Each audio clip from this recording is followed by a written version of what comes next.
Darrerament, arran de la commemoració del centenari de l'obra del cançoner popular de Catalunya, estan apareixent diversos llibres vinculats en aquesta iniciativa, llibres de caire més aviat local o comarcal que intenten reproduir la feina que es va fer als anys 20-30 aquí a Catalunya a l'hora de recopilar aquests cançoners i no només això, sinó ampliar una mica l'objecte de l'estudi. Han aparegut diversos llibres, però jo em voldria destacar els dos últims, com a mínim, els dos últims que jo en tinc constància, que han aparegut recentment, que són El cançoner de Figueres, obra de...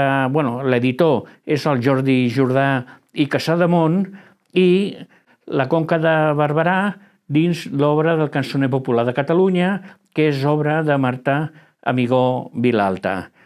Tots dos llibres, diguem-ne que tenen com a objectiu, tenen el mateix objectiu, però en tots dos casos el desenvolupen d'una manera diferent. No només inclouen les cançons recollides pels missioners que van voltar per l'Empordà i per la Conca de Barberà, sinó que amplien una mica el contingut, parlant-nos del context històric, geogràfic, musical, social de les respectives comarques i també reflectint una mica no només transcrivint les cançons amb les seves partitures, sinó també reproduint fragments de les memòries que feien els anomenats missioners que voltaven per aquestes comarques recollint les cançons, com és el cas de Joan Tomàs o Lluís Maria Millet o Joan Amades, entre molts altres. Evidentment, el més important d'aquests llibres és la tria, la selecció de cançons que s'han fet, que són més de 100 en tots dos casos, no? I val la pena dir que he trobat que hi ha cinc coincidències, 5 cançons que apareixen a tots dos cançoners, el de Figueres i el de la Conca de Barberà. I són aquestes, ho dic per si teniu curiositat, no? Són El cant dels ocells, La Sileta, Els estudiants de Tortosa.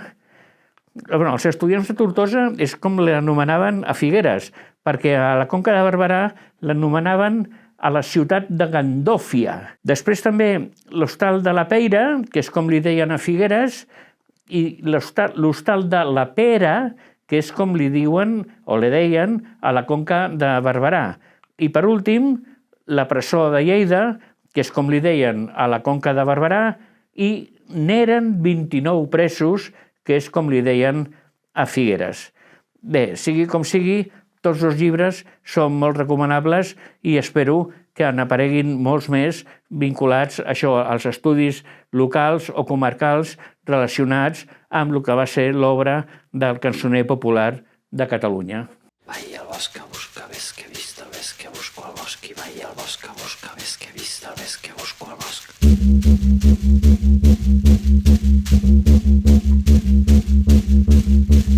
Vaig al bosc a buscar, ves que he vist, el ves que busco al bosc, i vaig al bosc a buscar, ves que he vist, el ves que busco al bosc.